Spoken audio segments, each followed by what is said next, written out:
Welcome to another edition of 42 Straight Years In, Volume 2, Part 12.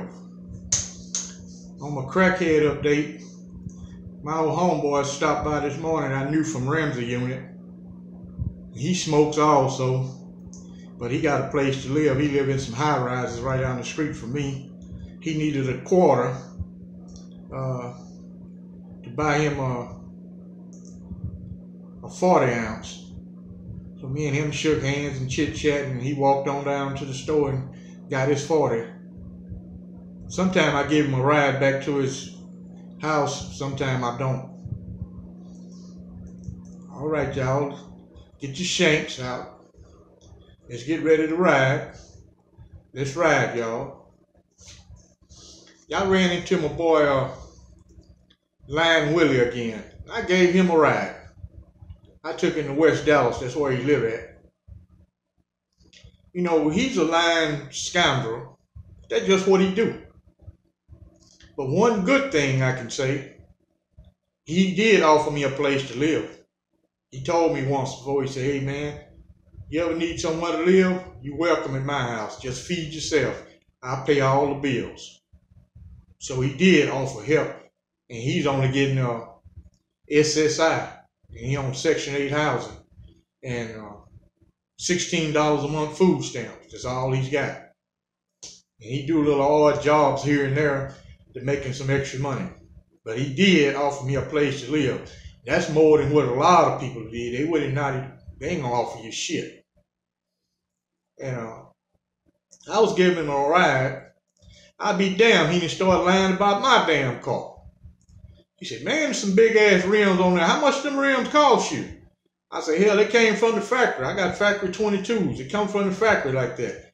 There you go, the line. "Man, I used to have 28s on one of these cars before. Man, I had one of these just like that. You don't remember?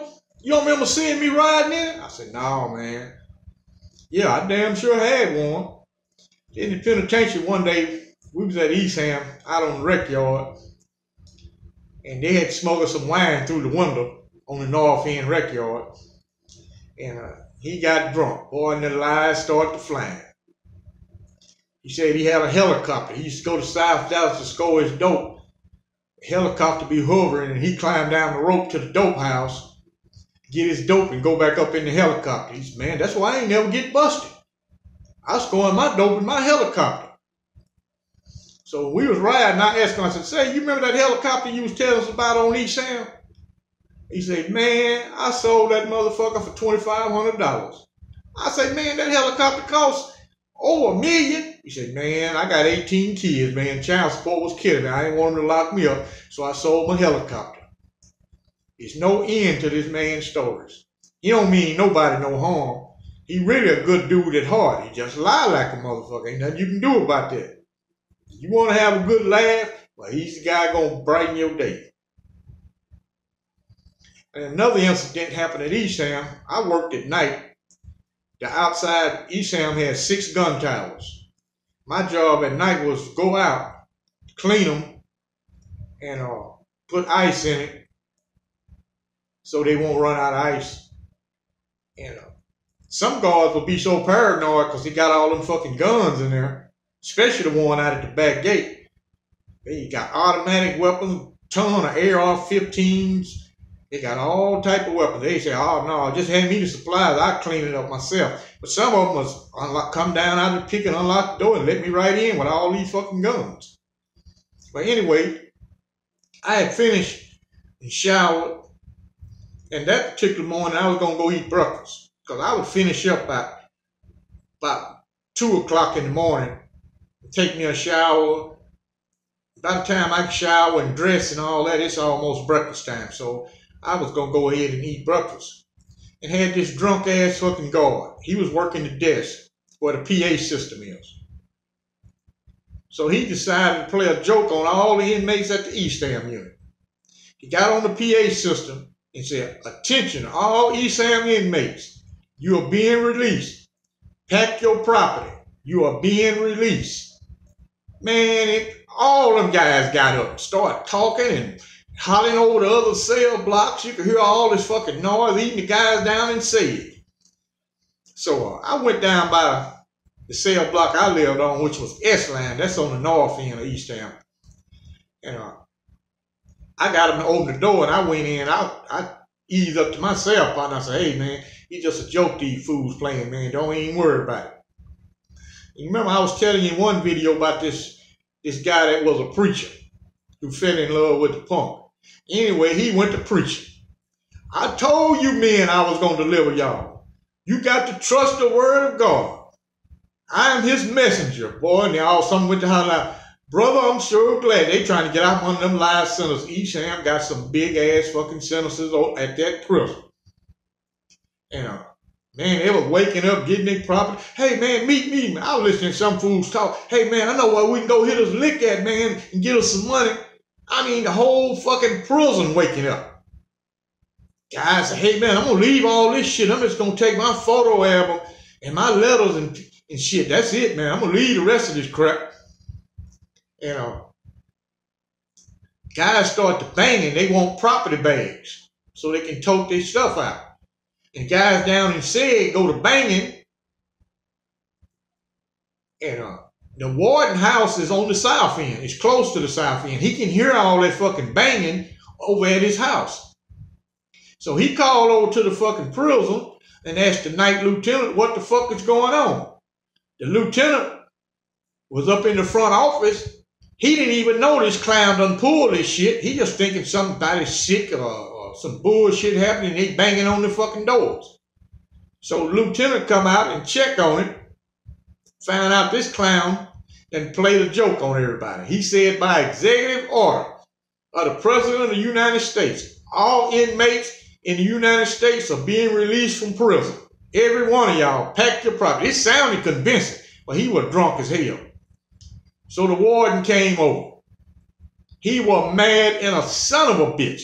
He wanted to beat this fucking guy up. They had to restrain the warden from whooping his ass.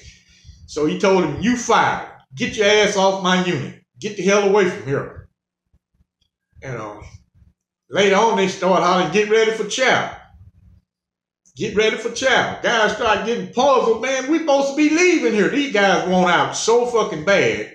I can understand it, man. They got all that fucking time, man. Motherfucker want to get released by any means necessary. Really, some guys had psychological effects after that. Well, they hopes, they were so desperate. And even the preacher, he said, say, man, my God has forsaken me. I ain't never going to that motherfucking demonized church no more. I quit. I'm not the reverend no more. I quit. Boy, he's a regular character. He done fell in love with a punk and divorced his wife and everything. He had a fucking life sentence. He was non-aggravated. He only had to do 10 years on it, but it still was a life sentence. Anyway, moving on from prison, I was in South Dallas over by the homeless shelter. It's called Austin Street Shelter. It's over on Hickory. Guys out of Dallas will know where it's located. And I was standing outside waiting on a buddy of mine I knew from Eastham. He had needed a ride to work. So I'm standing outside. This pretty young white chick walked up to me and she said, excuse me, sir, can I talk to you? I said, sure, what's up?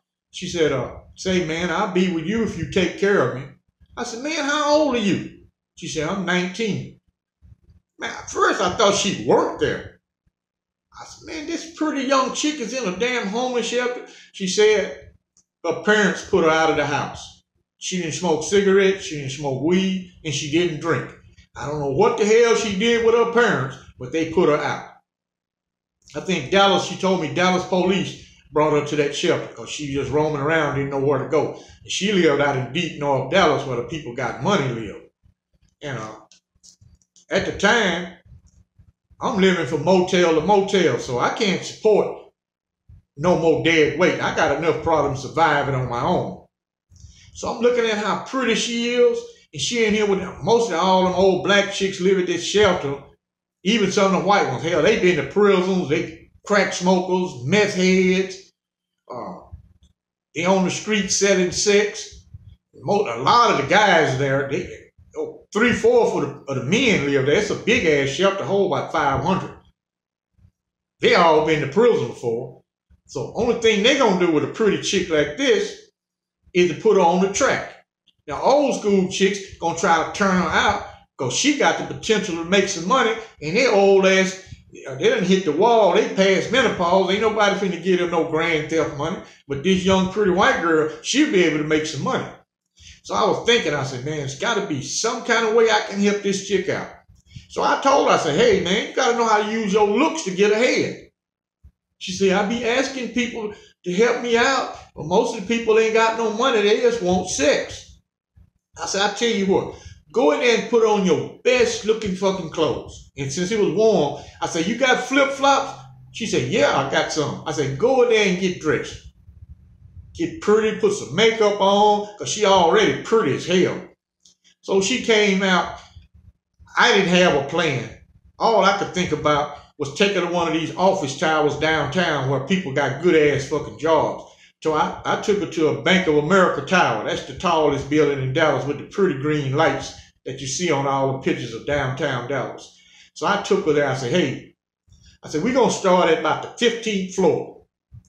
Just walk. I said, I'm not going to hang around you because they see you with a guy. Guy's not going to talk to you. I said, but I guarantee you, as pretty as you are, some man is going to hit on you. Ain't a doubt in my mind say he's not going to do it. I say, these people working here, they got a lawyer, they got accounting firms, all type of fucking businesses is inside Bank of America Tower.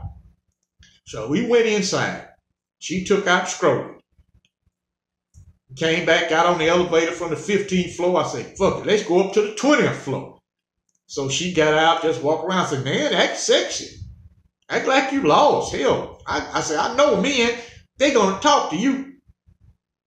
Eventually, she had a cell phone. So I had told her in case me and her get separated because I can't hang with her, that's going to blow the whole fucking party up. I said, just text me. So I gave her my number. I got a text. She said, hey, man, meet me on the ground floor. So I get on the ground floor. It's an old school black dude there. He said, hey, man, you the guy she was telling me about? And I got to respect this young chick. She helped me out the best she could. And the old black school dude, he said, man, I only got $125, man. I don't carry no cash. He said, well, man, I want that chick, man. I swear I'll look out for her. And this man driving a Benz, that AMG 63, you got to have some money to buy this car. It's a $100,000 Benz. So, and he had a three-piece suit on. He didn't tell me about where he worked at inside the Bank of America Tower, but you can tell he got money. I'm looking at it, he got a presidential Rolex on. So we hopped in his Benz back to South Dallas. And she went in and got her little clothes.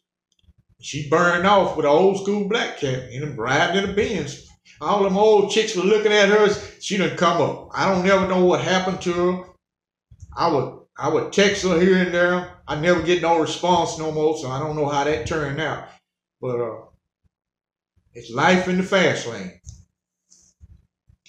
Okay, I got a imported hookup at 1 o'clock.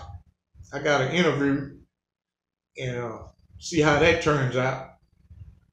Enough ranting and raving. Y'all keep your shanks ready because we might have to move at a moment's notice. Thank you for watching. Like and subscribe.